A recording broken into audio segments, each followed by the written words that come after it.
Hi, my name's Rob and I'm an Air Loadmaster on the Royal Air Force A400M Atlas aircraft.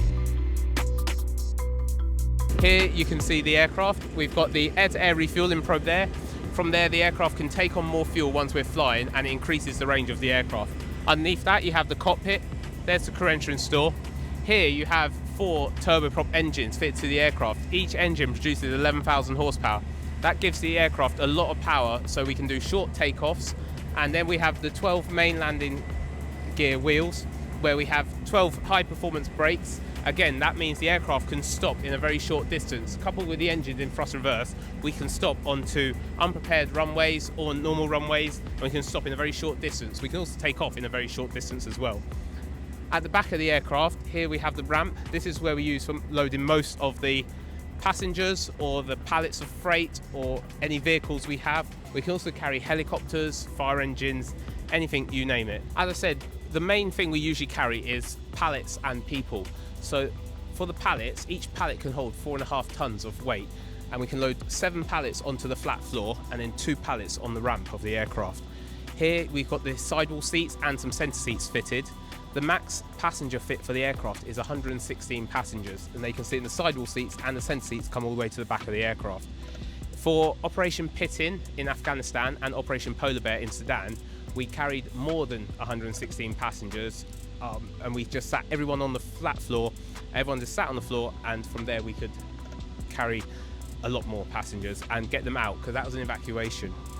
When we're carrying pallets, this is flat floor at the moment. To carry pallets, we can flip the floor, so the floors are reversible. So if I unlock it here, we can do this across all the floor, and you saw how quick that was to do. And from there we can flip the floor and then pallets just roll in. We also bring up the side guidance, and that again stops the pallets, it guides the pallets all the way in.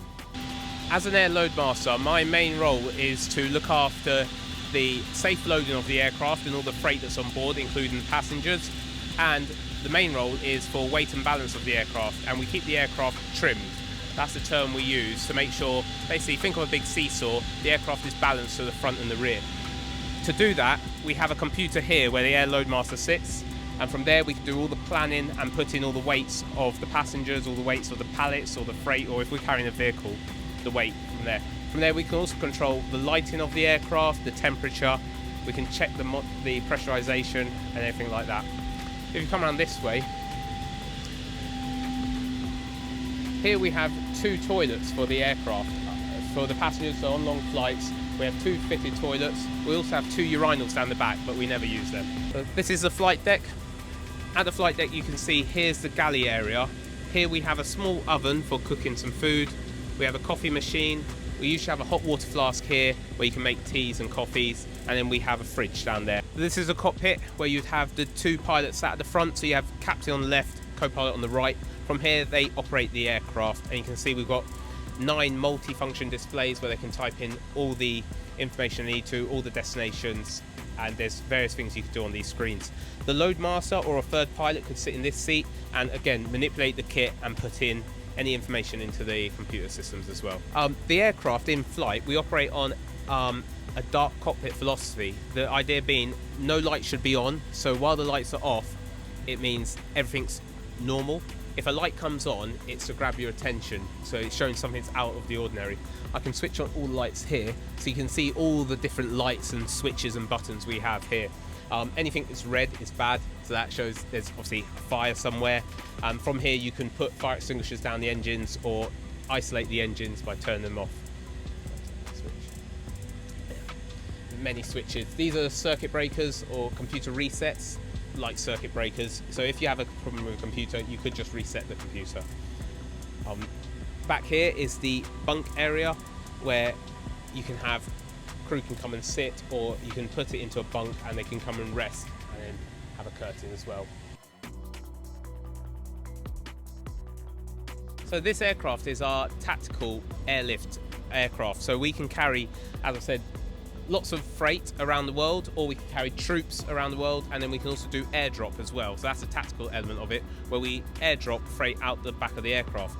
A good example of this was over Gaza, we dropped humanitarian aid. So The aircraft in size would fit between the Hercules and the C-17, and we're in the middle, but we can carry more weight and freight than the Hercules could, but not as much as C-17. But then this aircraft does the airdrop, so the C-17 also does airdrop, but we do it to a larger extent. So I've been working on this aircraft for the last 5 years. My most memorable experience would be travelling around the world with the aircraft, all the countries I've been to. Most recently I've been to the Falkland Islands for a detachment, and from there we got the opportunity to fly to Antarctica. That was a once in a lifetime event, seeing views that you'd never see again. From there we also did rewarding things such as compassionate cases where someone had a family emergency and they needed to get home as soon as they could. So we took them to mainland South America where they got to an airport and got onto a plane to go home and see their loved ones.